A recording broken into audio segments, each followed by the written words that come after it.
Hormuz ফেরিয়ে দেশের ঠিকানায় দুই ভারতীয় জাহাজ শিবালিক এবং নন্দা দেবী। সিলিন্ডারের অভাব নিয়ে এবার বোধহয় দুশ্চিন্তার অবসান হতে চলেছে মধ্যবিত্তের। শিপিং কর্পোরেশন অফ ইন্ডিয়ার এই দুই জাহাজে এলপিজি রয়েছে। জানা গেছে ইরান এবং হরমুজ প্রণালীর আশেপাশের দেশগুলির সহযোগিতাতেই জাহাজ দুটি নির্বিঘ্নে ভারতের উদ্দেশ্যে রওনা হয়েছে। আরও একটি জাহাজ পূর্ব এশিয়া থেকে হরমুজ পেরিয়ে আফ্রিকায় যাওয়ার জন্য প্রস্তুত হয়েছে। এই হরমুজ প্রণালী দিয়ে ভারতীয় বাণিজ্যিক জাহাজ যাতে নির্বিঘ্নে যাতায়াত করতে পারে সেই নিয়ে গত কয়েকদিন তেহরানের সঙ্গে আলোচনা চালিয়েছে নয়াদিল্লি। ইরানের প্রেসিডেন্ট মাসুদ পেজেশকিয়ানের সঙ্গে কথা বলেছেন প্রধানমন্ত্রী নরেন্দ্র মোদী। তারপরেই হরমুজ পেরিয়ে ভারতের দিকে রওনা হয়েছে জাহাজ দুটি। মধ্যপ্রাচ্যের যুদ্ধের ফলে হরমুজ প্রণালীতে আটকে পড়েছিল একাধিক জাহাজ, যার প্রভাব এসে পড়েছিল দেশের হেঁসেলে। বাদ যায়নি আমাদের রাজ্য। প্রথমে সিলিন্ডার প্রতি 60 টাকা করে দাম বৃদ্ধি করা হয় কেন্দ্রের তরফে। এরপরই আগামী দিনে সিলিন্ডার না পাওয়ার আতঙ্ক গ্রাস করে গ্রাহকদের, যার জেরে প্রয়োজনের থেকে বেশি সিলিন্ডার বুকিংয়ের হিড়িক পড়ে যায়। আর এই পরিস্থিতি নিয়ন্ত্রণে গ্যাস বুকিংয়ের সময়সীমা বেঁধে দেওয়া হয় কেন্দ্রের তরফে। প্রথমে 21 দিন সময়সীমা বেঁধে দিলেও পরে তা বাড়িয়ে 25 দিন করা হয়। পরবর্তীতে গ্রামীণ এলাকার ক্ষেত্রে তা 45 দিন করা হয়। এই বৈষম্য নিয়েও তীব্র বিতর্কের সৃষ্টি হয়। একাধিক অভিযোগ উঠে আসতে থাকে। আগে যেখানে গ্যাস বুক করলে কিছুদিনের মধ্যেই বাড়িতে পৌঁছে যেত সিলিন্ডার, সেখানে ফোনে বুকিংয়ের জন্য যোগাযোগই সম্ভব হচ্ছিল না। অনেক জেলায় এই ছবি উঠে এসেছে। বাধ্য হয়ে গ্যাস ডিস্ট্রিবিউটরের অফিসে লম্বা লাইন চোখে পড়ে। দীর্ঘক্ষণ লাইনে দাঁড়িয়েও গ্যাস না পাওয়ার ক্ষোভে ফেটে পড়েন গ্রাহকরা।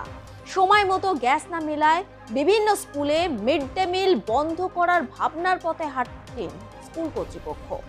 বহু হোটেল রেস্তোরাঁর মালিক উপায় না দেখে ব্যবসা বন্ধের সিদ্ধান্ত নেন।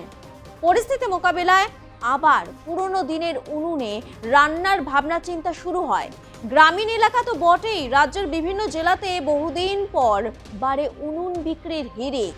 একটা যুদ্ধের ছাঁচ কিছু সময়ের মধ্যে চূড়ান্ত অনিশ্চয়তায় ভাসিয়ে দেয় রান্নার গ্যাস সিলিন্ডারের যোগানকে। এরই মাঝে শিবালিক এবং নন্দা দেবী নামে জাহাজ দুটির আগমন কিছুটা হলেও নিশ্চিন্ত করল মধ্যবিত্তের মনকে। যদিও হরমুজ প্রণালী দুই প্রান্তে এখনো ভারতের অন্তত 2 ডজন পণ্য বোঝাই জাহাজ আটকে রয়েছে। সেগুলি যাতে নির্বিঘ্নে গন্তব্যে পৌঁছয় সেজন্য পশ্চিম এশিয়ায় সংঘাত শুরু হওয়ার পর থেকে ইরানের বিদেশমন্ত্রী সৈয়দ আব্বাস আরাকচির সঙ্গে 4 বার ফোনে কথা বলেছেন বিদেশমন্ত্রী এস জয়শঙ্কর। মঙ্গলবার ইরানের প্রেসিডেন্টের সঙ্গে কথা বলেন মোদিও। তারপরেই ভারতে ইরানের রাষ্ট্রদূত আশ্বাস দেন হরমুজ নিয়ে নির্বিঘ্নে চলাচল করবে ভারতের বাণিজ্যিক জাহাজ। 28 ফেব্রুয়ারি ইরানের ওপর হামলা চালায় ইসরায়েল ও আমেরিকা। ক্রমশই যুদ্ধে ভয়াল আকার নেয় সেই যুদ্ধ। সেই পরিস্থিতিতে ইরানের তরফে স্পষ্ট জানিয়ে দেওয়া হয় হরমুজ নিয়ে তারা কোনো বাণিজ্যিক জাহাজ চলাচল করতে দেবে না। তারপর থেকে ওই প্রণালী দুই প্রান্তে দাঁড়িয়ে রয়েছে শতাধিক জাহাজ। তার মধ্যে ভারতের 28টি জাহাজ রয়েছে।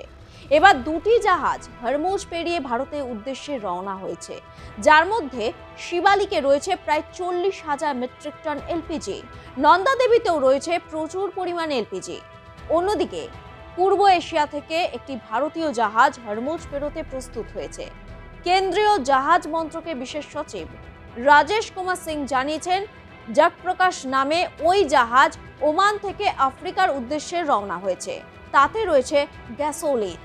কেন্দ্র তেল এবং প্রাকৃতিক গ্যাস মন্ত্রকের তরফে জানানো হয়েছে, ইরান হরমুজ প্রণালী বন্ধ করে দেওয়ার কারণে ভারতে গ্যাস সরবরাহে 30% ব্যাহত হয়েছে। ভারত প্রতিদিনের 19.1 কোটি আদর্শ ঘনমিটার গ্যাস ব্যবহারের প্রায় অর্ধেকই আমদানির মাধ্যমে পূরণ করে। বৃহস্পতিবার রাতে ইরানের প্রেসিডেন্টের সঙ্গে কথা বলেন মোদী। ক্রমবর্ধমান উত্তেজনা, সাধারণ মানুষের প্রাণহানি এবং অসামরিক পরিকাঠামোর ক্ষয়ক্ষতির ঘটনায় তিনি গভীর উদ্বেগ প্রকাশ করেন বলে জানা গিয়েছে। এই টালমাটাল পরিস্থিতিতে সে দেশে বসবাসকারী ভারতীয় নাগরিকদের নিরাপত্তা সুনিশ্চিত করার পাশাপাশি পণ্য ও জ্বালানি পরিবহনের পথ নির্বিচ্ছিন্ন রাখাকেই নয়াদিল্লি বর্তমানে সর্বাধিক অগ্রাধিকার দিচ্ছে। শুক্রবার ভারতে ইরানের রাষ্ট্রদূত মোহাম্মদ ফাতাহ জানান, হরমুজ দিয়ে ভারতগামী কোনো জাহাজকে যাতায়াত করতে তারা বাধা দেবেন না। তারপরেই হরমুজ পেরিয়ে এলো শিবালিক এবং নন্দাদেবী নামে এই দুই ভারতীয় জাহাজ। সব মিলে আপাতত সিলিন্ডার সংকট মিটল। তবে দেশে সিলিন্ডারের স্টক পরিপূর্ণ থাকলেও সাধারণের সমস্যা কি মিটবে? গ্যাস বুকিংয়ের ক্ষেত্রে গ্রামীণ ও শহর এলাকায় ৪৫ ও ২৫ দিনের সময়সীমা কি কমবে?